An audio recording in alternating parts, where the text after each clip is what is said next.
evening and welcome to Nimasa this week. My name is Frank Ido. It's a Friday, so it would be very nice to say, how's your week been? Hope good.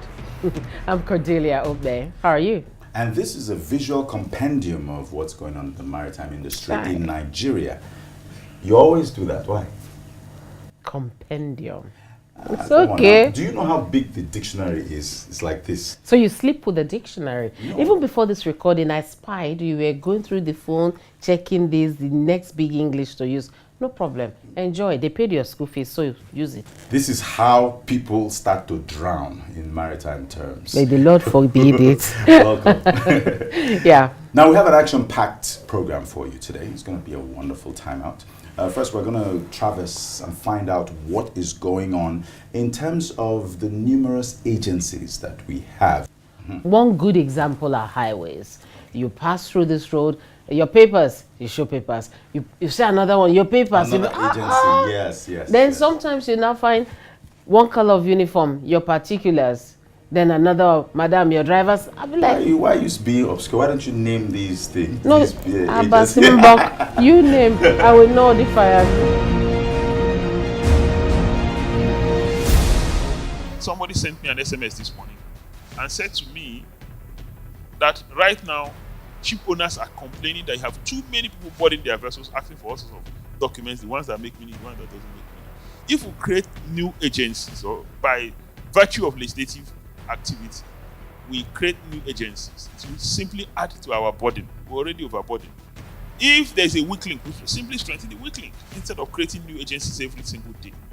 Are we saying that if we have 10 problems, we create 10 new agencies? If the result that we expect is not there, what do? You don't create a new agency. You study what is wrong and provide solution. And again, as you have seen in maritime, you do not exist in isolation. Introducing the new face of the Nigerian Maritime Administration and Safety Agency, Nimasa. We are charting the direction for a maritime and regulating the industry for a better, bigger, and more economically stable Nigeria. Evolved to serve you better. We are Nimasa. New face, rejuvenated service. Nimasa, changing the tides in your favor. Welcome back to Nimasa this week. Now it's time for the first report of the day. 6 months ago, Nimasa came up with a forecast for what the industry will look like in a year. And there was a stakeholders meeting with Nimasa and the rest of them. They came together and they had a review of what it looks like right now. About 6 months ago, the management of the Nigerian Maritime Administration and Safety Agency, Nimasa, released the forecast for the Nigerian maritime industry for the year 2018 to 2019. The industry forecast was aimed at providing a guide with empirical statistics to help investors project on how viable it is to invest in the Nigerian maritime sector. After 6 months, Nimasa decided to do a review to establish if the forecast was in tandem with the reality on ground. Stakeholders from the industry, including other government agencies, took a critical look at the one-day workshop. This will give us access to the entire stakeholder group with a view to being able to get data. Because it's no use trying to do forecasts when you don't have a complete set of data. Dr. Dakuku Peterside was very clear on why the review had to take place. This is your industry. We owe ourselves the responsibility of making sure that this industry thrives and that Nigerians optimize benefits from activities in the maritime sector and specifically in shipping. No one will do it for us. We have to do it for ourselves. We who are in the industry. It's our industry. We owe it a duty to tell ourselves the truth, to think outside the box. Things are changing at an incredible rate or pace. And that if we are not dynamically positioned, we will not be relevant in this industry. I've heard people complain that, man, we're engaging too often. Engagements are yielding results. They are yielding fruits. And very soon these things will begin to manifest. There are many persons who are involved in the industry. There are dock workers, there are seafarers, there are maritime lawyers, there are finance institutions. But we selected a few that will consider a few good brains to sit down and tell ourselves the truth. Whether we've made progress from the last time we made forecast, the context and the environmental context of the forecast. What has changed in our forecast? What is it that we did not anticipate that happened? Nimasa Executive Director, Maritime Labour and Cabotage Services, Mr. Gambo Ahmed, who chaired the session, had a word for the industry stakeholders in his opening remark. It is our belief that participants have studied the published 2018 forecast and made observations against industry trends in the last 6 months to enable effective contribution during the session. It is also expected that experiences will be shared from the perspective of the understanding of the macroeconomy with respect to the maritime sector. Speaker after speaker had divergent views on how the Nigerian maritime sector can contribute effectively to the Nigerian economy significantly. We all know that huge budgets have been expended to develop human capacity by Nimasa. We appreciate that. If Nimasa is championing the forecast, it behoves Nimasa to pay that price, to make sure there is synergy. Also speaking, a maritime lawyer, Barrister Emeka Akabogu, noted that the maritime sector's data should have a place in the Nigerian Bureau of Data. The maritime industry has a major role to play within the context of the international trade and national trade for Nigeria. So a situation where you have zero allocation to maritime within the context of national statistics is, to say the least, a misrepresentation of the value of the industry, and it serves to give a wrong perception, not just to the national industry, but also to those investors and foreign interests that may be interested in the Nigerian maritime industry. For her part, the head of reforms and strategy in Nimasa, Mrs. Neka Obiayo, explained why Nimasa undertook a review after 6 months. So the idea of this review is to actually see where we have come, how far we have come from February till now, because we are looking at the forecast for 2019, which we hope to unveil early enough to drive the investment in the sector. So that's why we're actually having this brainstorming section with the maritime industry stakeholders. All right, it's good to have a review every time and any time, so you know where you're coming from, how far you've gone, and how far you would like to go eventually. That was sounding philosophical, but that was the review. 2018 to 2019, 6 months down the line, and not bad at all. Yes, it's good for organizations to come together and see where they stand in terms of progress, so that by the time they go again, they will have a sense of place of where they are and where they need to be.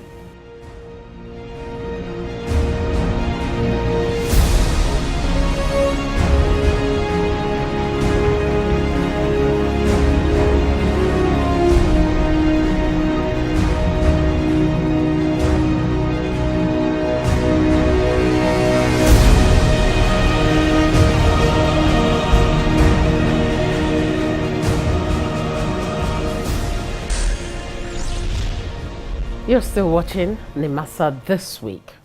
A lot of us have security codes on our phones, don't we? Yes, we do. Want to be sure that nobody can just go in and do whatever with our phones. So, even the ships and port facilities have codes guiding or governing their safety and all that. There is an international security code for that. Some people went against this, and Nimasa did not spare anything to make sure that they did everything properly. You find out more in this report. In the quest to ensure full compliance of our ports to the ISPS code, we had to take some actions against some herring facilities. After several engagements for them to comply with the code, we had to go an extra mile to ensure that they comply. And failure for those compliance that led us to shut those facilities. After several engagements.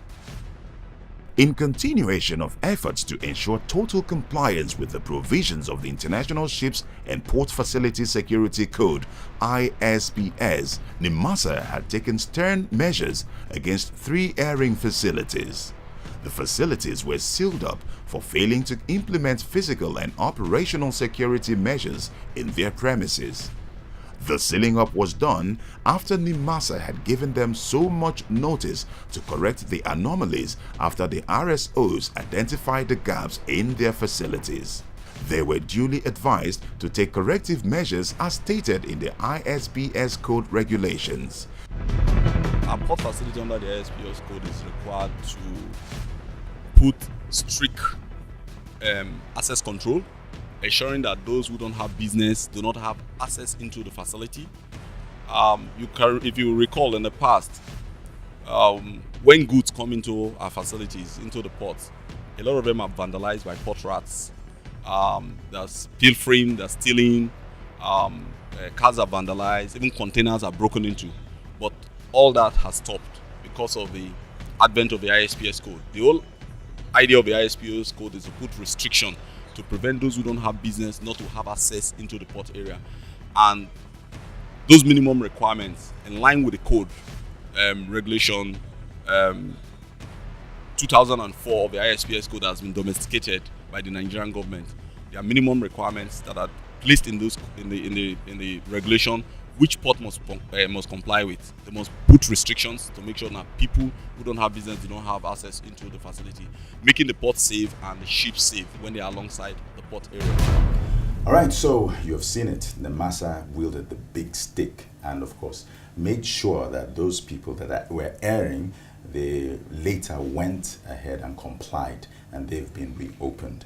It just shows you that you shouldn't wait until the regulator comes and gives you hard judgment or shuts your place of business down. You should always comply so that your business can go freely.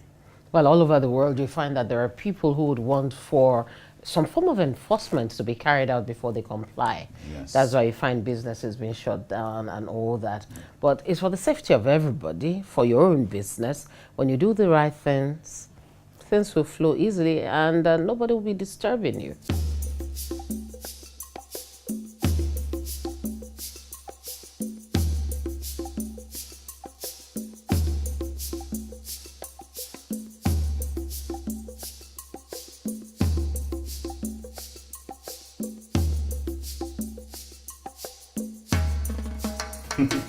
It reminds me of Captain Phillips. I mean, you went to an island to rescue some people. Then you said, oh, these people are hungry. Where to look for food for them. Then before you know it, those people, they take your sheep and well, it's their way. That is how they discover River Niger, where the Niger was already existing. And that is why they are called colonizer. Okay. So they colonized that ship. So they colonized that Oko. Yes, Oko. What's it in your language again? Well, what is it, boat or ship? Anyone. Boat, ship. Boat is the bigger, smaller version of ship. Boat is Ubom and ship is Nsungika. Go on for that. That was my moment of silence. Well, I want to say that Cordelia's repeated involvement of interviewing the DJ, a gift actually. But what would be more of a gift to me is she doesn't like water. So when the DG goes overseas, I follow to Saint-Tropez, Paris, Ibiza to do the interview there. That's, oh my goodness. I'll change my mind there. Okay. The DG, of course, spoke to Cordelia once again, and it was a very nice chat. Have a look.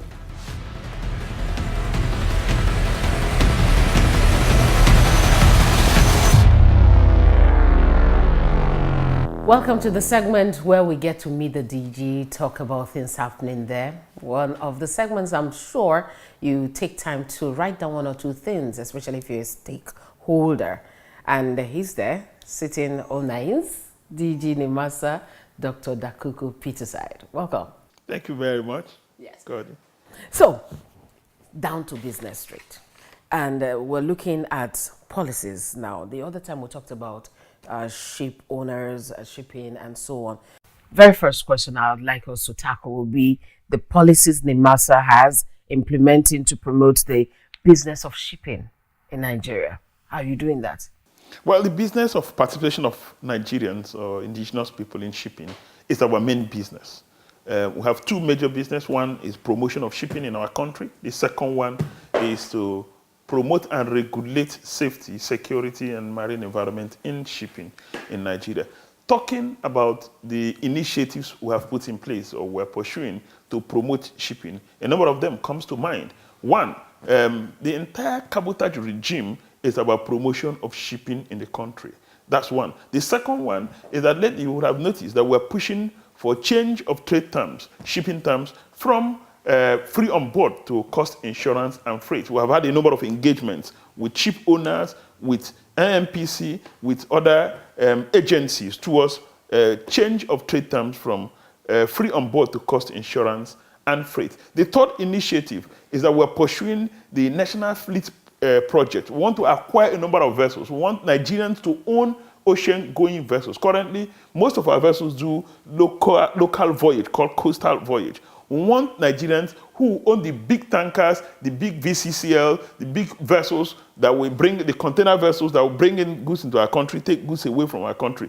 That project, which is called the National Fleet Project, is going to be a joint initiative between private partners and the core investor. That's another initiative we put in place to ensure that our locals have a bite of what's going on in the shipping industry. Then there are several other initiatives. I've just mentioned three that we're putting in place to promote shipping. Then the Cabotage Vessel Financing Fund itself is also to support Nigerians invest in that industry. We are also initiating a number of PPP projects because we realize that government alone cannot bring in the investment, cannot bring in the funds we require to upscale investment in the industry. The private people, we must have injection of private funds, but above all, we must get foreign direct investment working with Nigerians, partnering with Nigerians to grow the industry. So we've taken a number of initiatives to grow the industry. I am optimistic that never in our recent history have we made the kind of progress we've made in the past 12 months. And it shows in every way. It's been remarkable progress. And I commend Nigerian ship owners, commend stakeholders in the industry. They've been extremely supportive. There was something you mentioned, and I know that you're pushing for changes in the terms there, talking about free on board to cost insurance and freight. Can you break it down a bit? Because somebody like me, I'm like, So what? Well, when you talk about changing the intercoms or trade terms from free on board to cost insurance and freight, it simply refers to who takes risk, who takes responsibility for risk between the buyer and the seller. And I'll do an analogy for you to understand it very well. With an analogy, I'm sure you're going to understand what we mean. Assuming for a moment that you are a US buyer of Nigerian crude oil. I am Nigeria selling our crude oil. And so if the responsibility of moving your crude from the point of production, which is myself in this case now, up to your country, United States, until it's discharged at the port in the United States. If that responsibility is that of I, who is the seller, that is cost insurance and freight. It means that we will give you the oil, we will charter the vessel, or we'll provide the vessel, or we'll nominate the vessel, we'll take responsibility for the insurance, we'll take responsibility for the freight and all the risk between the point of loading, meaning our port here, and the point of discharge, meaning your port. But if you're the one taking responsibility, mine is just to take oil, load it on board your vessel, and so I take no risk, you take all the risk. Then that one is free on board, meaning you, the buyer, come to my country, take the oil on or the product on board your vessel, You charter the vessel, you nominate the vessel, you pay insurance, you take charge of the freight and all the risk element between my country and your country. That is free on board. That means I am free of all encumbrances, free of all risk. There's a third term, of course, cost and freight. So, but these are the two major terms. And so our argument or the case we're trying to make is that it will be better. There will be value addition if Nigerians are the ones who provide the vessel. Nigerians take charge of insurance. Nigerians take responsibility for the legal arrangement, take responsibility of freight. And so we'll add value, we'll create more employment for our people, we'll create more wealth for our people, and we'll get maximum value from the products generated from our country. That's what we've been pursuing, and I think we're making progress. Oh, okay. I get it now. And at the beginning, while talking about the policies, you talked about trying to make it better for those who are participating in the shipping industry, investing, and so on. Do you think these policies would help our own local players become international players? Would it help? Or what should they do? In all respect, recall that I talked about the National Fleet Project. The vision behind the National Fleet Project is that Nigerians will own 51% of investment in the national carrier or the national fleet, whereas the core investor, which is likely to be a foreigner, will own 49%. Why 49%? Because we want the foreign investor to run it for a time. Nigerians will own 51% of the shares, meaning not just equity, in terms of even management. Nigerians will get involved in management. They will also make wealth from it. Now, when National Fleet Project is on, it will be given the status of national carrier by Nimasa, as provided for in the Nimasa Act. If it's given the national carrier status, then they will have right of first refusal to carry our goods, to move our goods. And of course, you know all the consequential benefits that come with it. So that's one way of getting Nigerians to play an international scene. Then the issue of change in trade terms is another one. Now, if we change our trade terms, if we succeed in changing our terms of trade from free on board to CIF, it means Nigerians will nominate vessels that will convey our products, principally crude and gas, from Nigeria to the countries where they're buying these products. That again will also get Nigerians a prominent place in international shipping. And a number of other initiatives. We're looking at a number of PPP models. We'll notice all the challenge all along has been fund for Nigerians to get involved at that level. Not that they lack the capacity. The only capacity they lack is financial capacity, the capacity as it relates to resources. So we're trying to bridge that gap to ensure that many Nigerians play at the international level. I think that they're equipped, they have got the right mindset, they're entrepreneurial enough, we have opportunities. Our geostrategic location is wonderful, and I believe that Nigerians should take advantage. So we're supporting them. We're providing a number of incentives for them to benefit from international shipping. I have a lot of questions here, but time's almost up. We're talking about benefiting and all that, encouraging them to be. So if we can quickly look at this one, tax holidays. Why can't we get some tax holidays in these sectors for players? Because in some other sectors, they give them tax holidays. Well, incentives has always been a way to attract investment into an industry. When the LNG started, they enjoyed a lot of tax holidays. And so we're looking at the possibility, we're designing an incentive system in the maritime industry or specifically in the shipping business. And so we're talking with a lot of our partners, a lot of other agencies that are involved. We had a number of engagement with the Nigerian Investment Promotion Commission and a number of other agencies. So it's not it's part of the things on the table to incentivize a number of our projects in the maritime sector. We believe that it will encourage investors to come in and invest. So it's on board. Thank you very much. And I'm tempted to become a ship owner at this rate because it looks good. Yeah, well, it's indeed is rewarding, but again, it also entails some form of risk, like every other business. I'm ready, don't worry. Cody, are you truly ready? Spiritually, emotionally, and financially. DG, let us go. Thank you very much.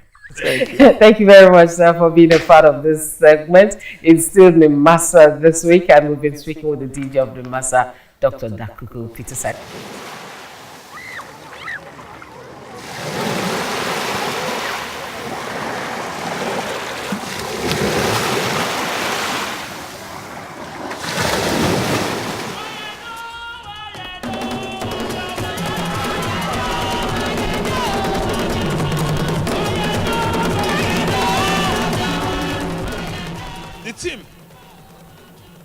for this year's celebration is partnership, key to sustainable blue economy.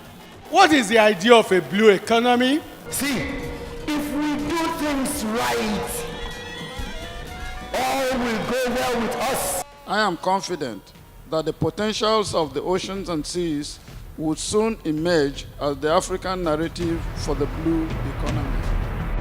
Well, that simply tells us that we'll be bringing something to you. Next week, it has to do with the African Day of the Seas and Oceans. Yes, it was an event. The theme is actually partnership, key to sustainable blue world. Event, we had it, and it's going to be one of the reports for next week. Yep, beautiful. Listen to the ocean. God bless you, people. Thank you so much for watching this Nimasa this week. We'll be back next week. I'm Cordelia Ome. My name is Frank Edo. We will continue furnishing you about the happenings of the maritime industry in Nigeria. Bye-bye.